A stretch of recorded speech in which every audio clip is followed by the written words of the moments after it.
Hey everyone, I'm back. How are you doing? Feeling any better? Much better, thanks. Whew, it is so good to have you guys here. I was a little worried that the theater would be empty by the time I got back. Let me see. Tonya and Vodyanitsa are missing, which means Vodyanitsa died last night. And then you discovered that Tonya was the other dead person. Am I right? Not Tonya. Pitashka. First, tell us how you made it back here. Given the conditions outside, no one should be able to return alive. You're right. The thing that got me back safely was a song. I heard someone singing. After walking into the snowstorm, my mind grew hazy. I don't know how long I walked through the storm before my mind completely slipped away. Then, suddenly, I heard the sound of singing.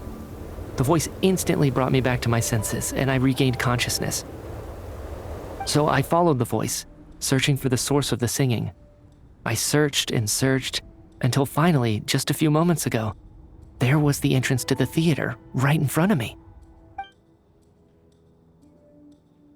I've actually never performed this song in the theater before, because it has more of a ceremonial purpose for our people.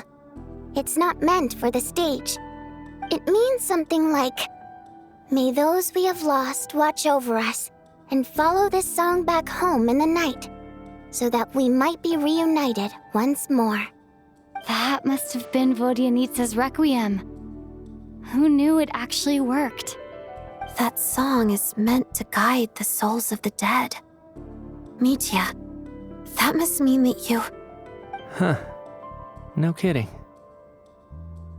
Seemed like I guessed right then. This is what I've been so desperate to tell you about. When I first stepped out of the theater, I was still quite lucid. My memory of it is still pretty intact. I remember the outside world being completely different than what I'd expected. It was like this was a world where only the snowstorm existed. There wasn't a trace of any humans or buildings ever having been there. I don't know how else to describe it, except to say that it just didn't seem like the real world. And as for the requiem, if I was guided here by Vodyanitsa's song, it can only mean that I must already be dead. And this is my soul, not my body. But I didn't experience a clear moment of death while I was out there. Nor do I feel any different now than before I walked into the snowstorm. You don't seem any different to me either. In fact, this is something I've been wondering about for a while now. If souls aren't physical, shouldn't they lack tangible form? Both Shram and Pitashka were clearly deceased, and yet their souls didn't look or feel like ghosts at all. They were visible, tangible, no different than you or me. This raises a truly terrible thought. Is that really what Mitya is suggesting?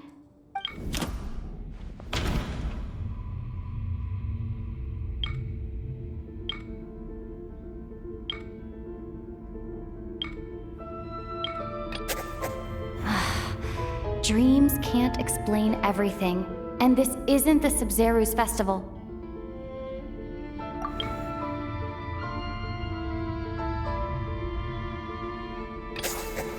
Mitya's soul was summoned back by the Requiem, confirming that he is indeed already dead. And yet, he looks no different from us.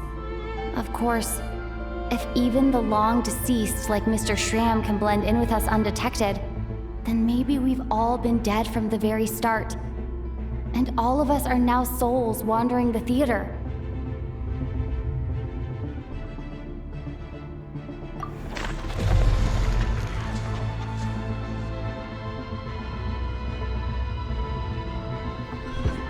Yes.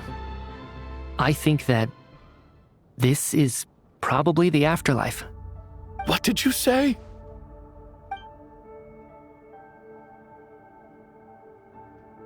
You heard me. We died in the theater. All of us did. But due to an obstruction in the theater's ley lines, our souls are trapped here, while an endless, infinite snowstorm rages outside. It's ironic, really. All that time, we were working so hard to figure out who the deceased among us were, when the truth was, we were all deceased. The only difference being some of us died more recently than others. Do you remember that note, "Death is near"? Seems like we misunderstood what it meant after all. Death was nearer than we wanted to think all along. The note simply meant that all of us were already dead. So all our attempts to survive, our search for the deceased, it was all for nothing? Hard to say. At the very least, we hoped 2 lost souls find clarity and go to where they belong. The presence of those 2 is probably what caused our souls to be drawn in by the ley lines. In which case, the deaths we've awoken to over the past few days were just souls returning to the ley lines for good. If what you're saying is true, doesn't that make us the lost souls now? Huh, no wonder. This afternoon, when I was moving Vodyanitsa's body, I noticed that the other bodies in the room hadn't decayed one bit after all these days. That's further proof that those aren't physical bodies at all, but merely our shells here in the afterlife. Am I really dead? This doesn't feel real to me at all. No, that's impossible. This cannot be how it all ends. I still find it hard to believe that all of us are dead. How exactly did we die in the real world? None of us have any memories of dying, right? Not even knowing how we died is preposterous. Good grief! Surely there has to be some reason. Exactly. It's hard to rest in peace when you don't even know how you died. It gave me lots to think about as I strode out into the snowstorm. I racked my brains trying to remember the cause of my death, the exact moment I died, the root of all of this, right up until my consciousness faded. Wait. Hold on. Right before I lost consciousness, I think I saw something. I can't remember. And I think I lost my notebook and pen. Mitya, your hand. Is that blood on your fingers? Huh? You're right. There's blood on the fingertips of my right hand. Looks like it's already dried. When did that happen? What the? I guess this was what I saw. I must have desperately drawn it in my own blood right before losing consciousness. What's wrong? Do you recognize the symbol? It's Renova, the ruler of death. Alosha, do you still remember that Snezhnayan folktale you told me about? It was about the Grim Reaper. When someone's about to die, he appears as an incarnation of someone familiar to guide their soul into the afterlife. And as soon as you recognize his face, your life is over. I heard a similar tale when I was little. You think the Grim Reaper in this story refers to the ruler of death you mentioned? That's right. In which case, death is near could also mean that the Grim Reaper is here, disguised in a familiar form. Death, the deceased, and the Grim Reaper? So it's a triple entendre. When I first saw this note, I thought it contradicted the investigation report. But now it seems like that was the whole intention. So the Grim Reaper deliberately misled us. Then, we started suspecting each other and searched for the deceased while they hid in plain sight. By that logic, the one person most likely to be the Grim Reaper incarnate is...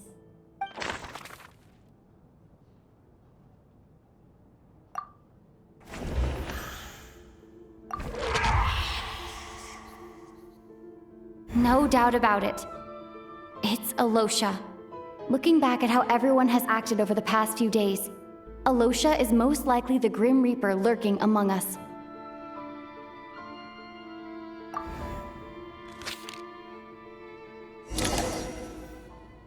Is it you, Alosha? You were the first to discover the investigation report, and you had plenty of time to slip the note inside to mislead us. So? Surely you can't suspect me based on that alone. What if someone else found the investigation report first, slipped the note inside, and then put it back without telling anyone? There's no denying it. The note could easily have been slipped in much earlier than it was discovered. That's not all. I've also noticed that, although on the surface, Valeri, Mitya, and sometimes I were the ones taking charge of the situation, looking back now, even though you didn't say much, you were always subtly guiding everyone from the sidelines. What do you mean? You were the one who emphasized how dangerous it was outside and insisted we all stay here. It was also you who suggested that we all sleep in the same place. And earlier today, you tried to convince Patoshka to stay. I don't understand why, but it was out of character. So, you didn't understand my intentions, and now you're assuming the worst. Seems pretty unreasonable if you ask me. He still won't admit it? Fine. Let's see how he responds to the most damning evidence of all. The biggest question I have right now is, if the Grim Reaper is impersonating Alosha, then where's the real Alosha? When did they switch?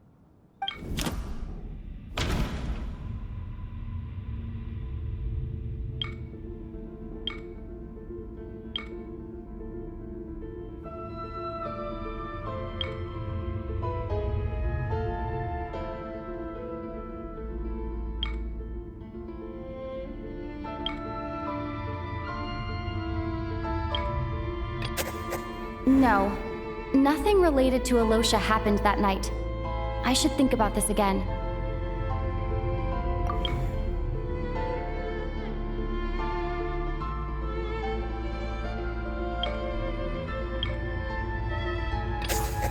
That's right. This was the moment. Right at the start, before any victims had even emerged, Alosha was switched with the Ruler of Death while everyone's guard was still down.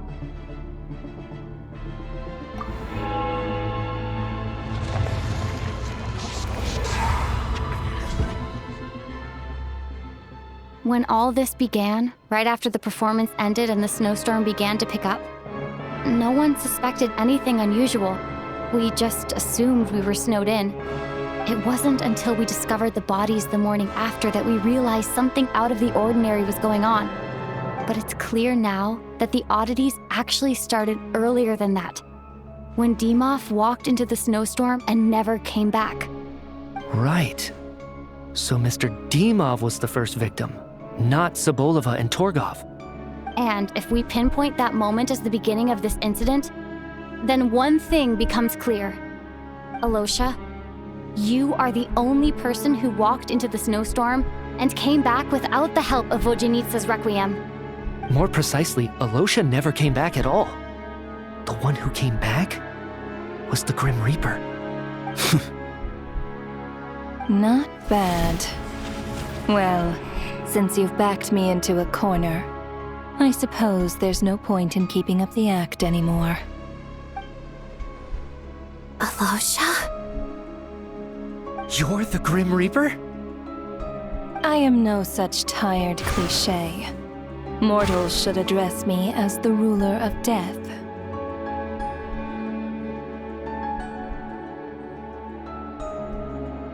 Before being wiped out for good, you identified the two deceased, and even sensed my presence.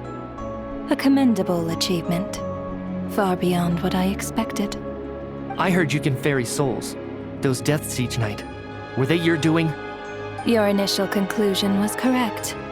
Due to the existence of the two deceased, the ley lines yearns to reclaim those long-lost souls.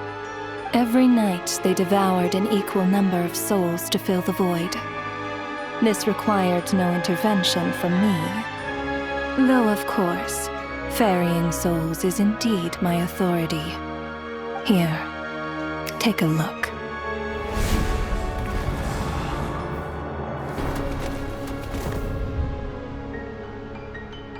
What are you doing? That takes care of today's too. Don't get so worked up. You are already dead. and your souls must return to the ley lines. I know we're already dead. You murdered us, didn't you? Murdered? No. Murder is when mortals usurp my authority. Death is my jurisdiction. If I require someone to die, I need not resort to such laborious methods as murder.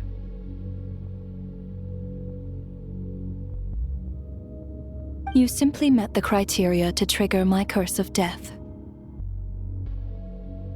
I know about the curse of immortality. So there's another death-related curse too? You cursed us? When? And why would you do such a thing? So often, humans pray to me, begging to know when their death will come and what form it will take. But few people ask why. If you must have an answer, know that death comes simply because one's time has come. So you're not gonna tell us the truth? Hold your tongue. By all rights, you shouldn't even be allowed to speak with me.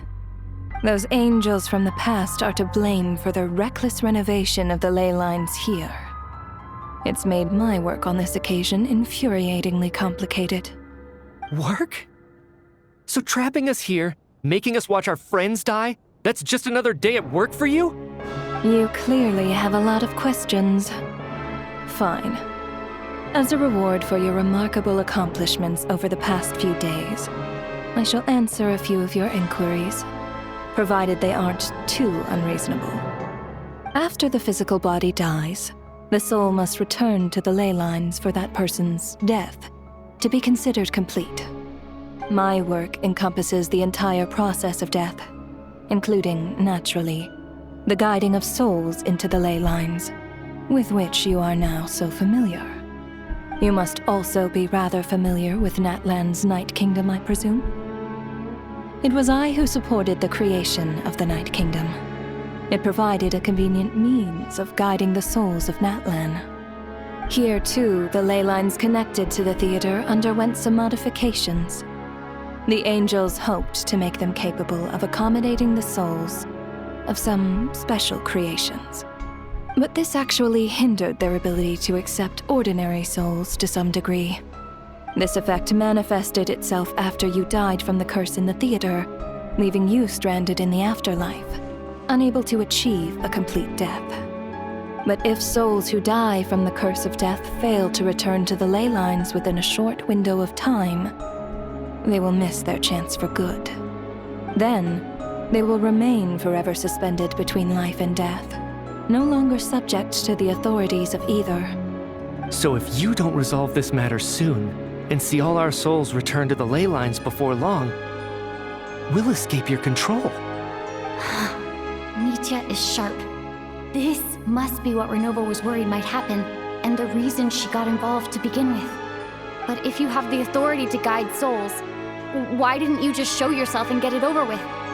Why hide among us in the form of Alosha? You seek to understand the mind of a god. Very well. I'll tell you. This is a theater, and I decided I wanted to watch a show about death. That's why I encouraged you to take the events to the stage. I found myself getting quite immersed. I suppose the entertainment you provided makes up for all the trouble you've caused me by being so defiant in the face of death. There. Are you happy with my answer? Can't say I am. Really? But it fits the stereotypes you humans have about gods. Just moments ago, you were complaining about how infuriatingly complicated your work here has been. Work is work, I get it. There are times when it's a huge pain, but you just have to get it done, right? That's a rather unique perspective for a human. You are in fact correct. There is a pain point in this case. Due to the obstruction in the theater's ley lines, there is a hard limit on the number of souls they can receive each day, making it impossible for me to ferry all your souls at once. Revealing my identity too soon would inevitably have led to futile resistance, and there was a risk that any souls who chose to run would disappear. Then there was the issue of the 2 lost souls you called the deceased. The way you resolved that quandary was all part of my design. That's what I don't understand. If all of us were souls of the dead, what made their presence among us special? For centuries, they have refused to return to the ley lines, exploiting the issues created by the angel civilization to resist being drawn in. Centuries of obsession accumulated during this process. You may think of this obsession as the resentment of the dead, and in this quantity, it was a bomb that could have detonated at any moment. It reached the point where I could not afford to leave it unchecked. But the only way to fix it was to help them acknowledge their own deaths, make peace with their regrets, and willingly walk into the snowstorm. Only then, with my guidance, could they finally return to the ley lines. Otherwise, you would not like to know what the consequences would have been. I vaguely remember seeing Patashka, but in the most terrifying form. Was that in a dream? Is that what would have become of her if she hadn't returned to the ley lines? I see your dreams brought you many revelations. So you see, death in fact grants wisdom to mortals. Souls connect to all things in the world and see the chain of cause and effect between them. It's nothing unusual. Anyway, giving psychological counseling to lost souls is not my strong suit. That is more of an angel's role. It was something I could not resolve directly using my authority, so I decided it was easier to leave the bomb defusal to you. Meanwhile, of course, their presence caused the souls of other members of your party to return to the ley lines each night. From where I stand, that was killing 2 birds with 1 stone. As both issues slowly resolved one another without me having to lift a finger, all I had to do was stay close by and keep the situation under control. Then use my authority to wrap things up at the end. And, of course, while I was at it, I thoroughly enjoyed watching this drama, dealing with death from a mortal perspective, play out on the stage. Sounds like you had it all figured out, Grim Reaper. I just did the math. You said there's a hard limit to the number of souls the ley lines here can receive each day. It's 2, isn't it? That much is obvious, even to a fool. It's time to review this whole affair. If the ley lines can only take in 2 people per day, I need to go over the deaths from these past few days again.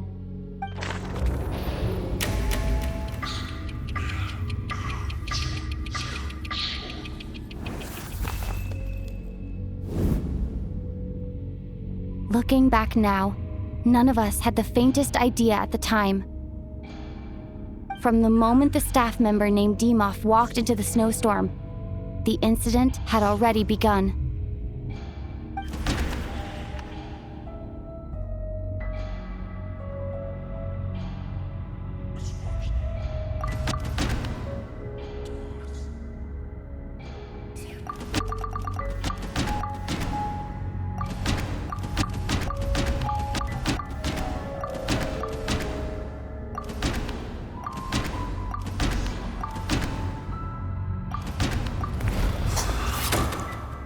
Alosha was the second to walk into the snowstorm after Demoff to investigate.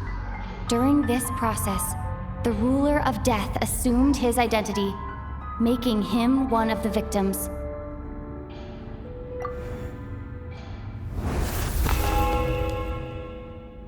During our first night in the theater, everyone was caught up in the novelty of it all. No one could have expected there would be victims the very next morning. Despite all the confusion, and with the help of hindsight, we finally began to realize that something was amiss with the snowstorm.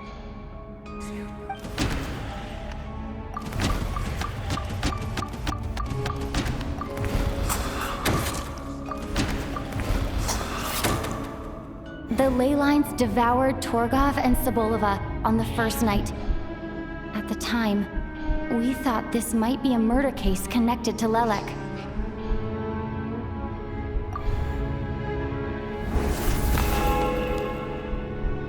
Odette and I spoke a lot that night.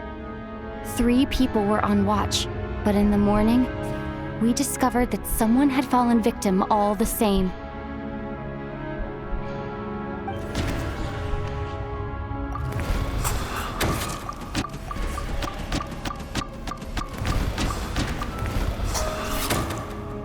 The deaths of Kulish and Ranpana caused everyone to stop suspecting Lelek.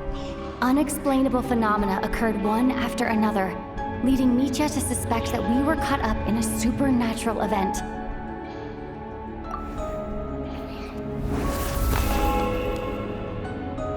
Later, we discovered that there seemed to be an extra person among us, and subsequently discovered the existence of the deceased.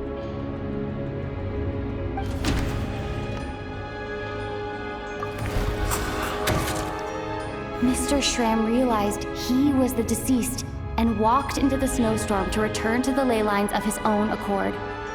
It turns out there really was a dead person among us.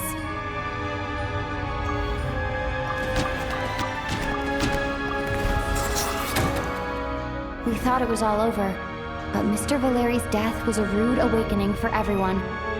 Once again, the ley lines consumed him during the night. A lot happened today.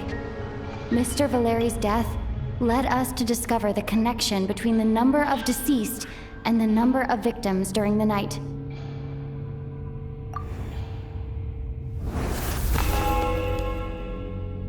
The fact that there was more than one deceased seemed to bring us back to square one. Odette revealed some information she had been keeping to herself.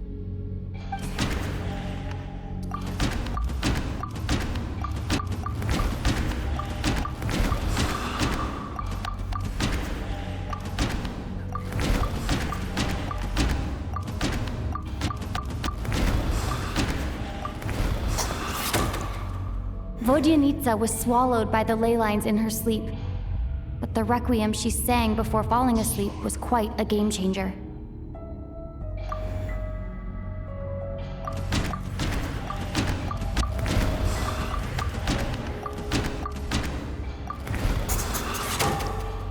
As it happened, Patashka filled the void left by Mitya's return from the ley lines by walking into the snowstorm this morning.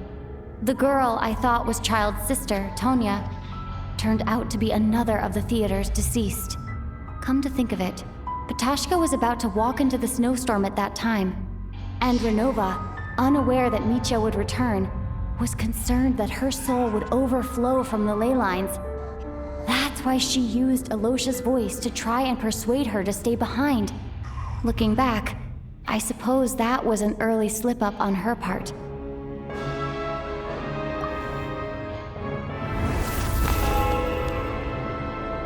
No one could have expected anyone who walked into the snowstorm to return. But just after nightfall, Mitya returned, bringing crucial information with him. Various truths began to surface, including that all of us were already dead, and that the ruler of death was here among us. Then, after revealing her true form, Renova callously claimed 2 souls.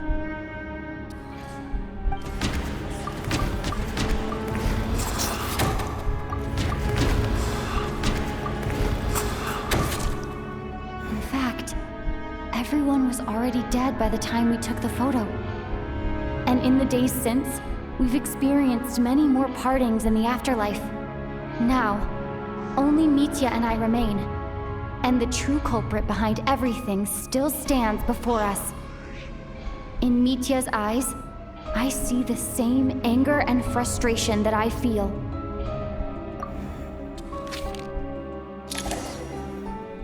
That covers everything. It's all clear now. Your work isn't finished here yet, is it? The Traveler and I are still standing here, safe and sound. The Water Imp's song threw things off a little, but it is of no consequence. The ley lines have already anchored your soul, and the first ray of light tomorrow morning will take you back. I, meanwhile, need to review my attitude towards the Water Imp race. So, the reunion in the night that Vojanitsa mentioned, I suppose that was never meant to be a permanent reunion. That just leaves you, traveler. My power only allows me to temporarily separate your soul from your body. The ley lines of Tevat would not accept you, and your soul is firmly anchored to your body by your will. For a descender like you, who is not bound by Tevat's rules, your death can only be brought through the most violent of means, such as directly destroying either your body or soul. I have no interest in involving myself with Descenders. For now. Although, this may change if Asmodee remains missing, or you insist on interfering with our affairs. One last question then. All our struggles and sacrifices here, they were meaningless from the very beginning, weren't they? Death abides no reason. Besides, what you call sacrifice is merely a concept created by humanity.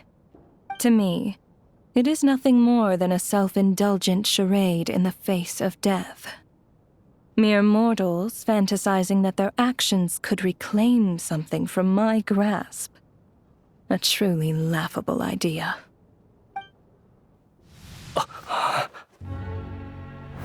Grim Reaper, you really know how to get on my nerves. I'm not here to ingratiate myself with you. I kill merely because your deaths are necessary. Oh, you've made that quite clear. But humans don't take well to being scorned. Not even by the gods.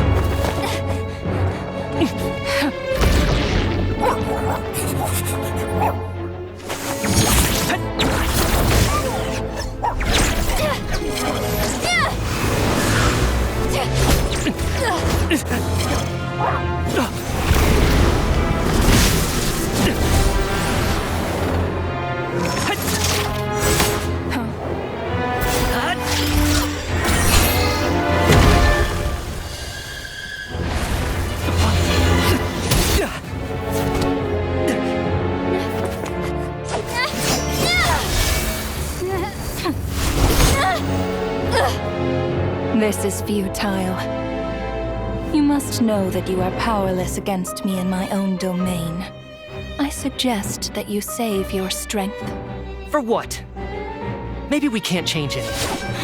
But if nothing else, we can at least teach you to have some respect for the dead. Audacious.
How are you holding up, Odette? What happened to me? How much do you remember? What do you mean? Is the performance over? I can't seem to recall what happened. Has Odette already forgotten?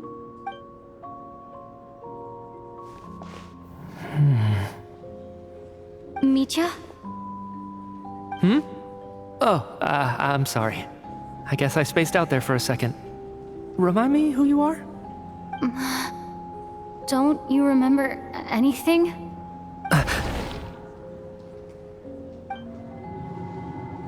Yeah, I remember now, comrade. Looks like we guessed right. Just like me when Odette found me at the Armory Palace, for some reason, everyone killed by the Ruler of Death eventually came back to life. Just with one catch. They forgot what happened while they were dead. Odette and the others have already forgotten everything. Why were you able to remember this time? Could this be the reason? You said this is the Ruler of Death's symbol, right? I don't see anything there. You don't? Huh. Okay, I guess that makes sense. I carved this into my hand in the afterlife, so it's not visible in the physical world. Does that mean I carved this symbol into my soul? What an unsettling thought. Still, at least I get to remember what happened. I suppose it's a blessing in disguise. What about you, though? The Ruler of Death mentioned that you're a descender? Is that why you can remember? A full explanation would get complicated very quickly, but that's essentially it. Well then, now that it's all over, let's figure out what we've learned. The first thing I notice is that everything here is precisely as we left it, right before our deaths. This confirms that time passes differently in the afterlife than in the real world. They say that right before death, time slows down and your whole life flashes before your eyes. That must be how you know you have one foot in the afterlife by that point. Anyway, clearly the few days we spent in the afterlife probably only amounted to a few short minutes in the real world. This also aligns with previous reports of widespread temporary memory loss among the Armory Palace personnel. Now it seems likely that those were all brief deaths caused by the Grim Reaper's so-called curse of death. To those unaware of the truth, dying and coming back to life must feel similar to a short bout of catatonia.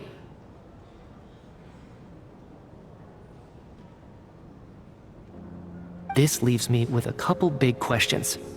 What are the conditions that trigger this so-called curse of death? And why are we resurrected after we die?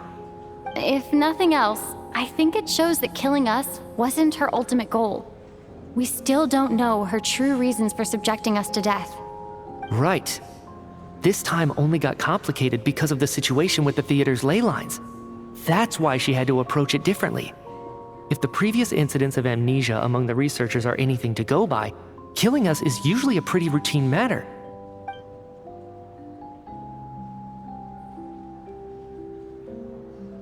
Come to think of it, wasn't I about to note something down before I died? I can't remember what it was, but I think it was something related to my research project. Sorry, Traveler. I'll catch up with you again later. Right now, I have to make a trip back to the Armory Palace. Ma'am, if I may, no one of your description has ever shown up in my investigations into Mr. Mitya's friends. Yet, you two seem very familiar with each other. Could you perhaps tell me where he was in such a rush to get to? And, by the way, have we ever crossed paths? Forgive the presumptuousness, but I feel a vague and indescribable sense of familiarity about you. I can explain everything. Could you help me gather everyone in the theater in one place?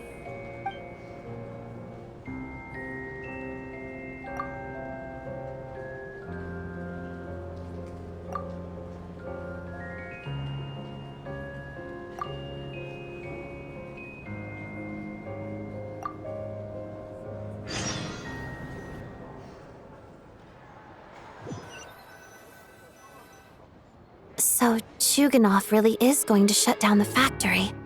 I guess this theater incident actually did us some good after all. So, you said I promised to take you to the Armory Palace while we were in the afterlife, yes? I believe you. I think I even have a vague memory of it. Agreed. Let's check in on her first. The whole reason for our trip to the Armory Palace anyway is to figure out what's going on with her health.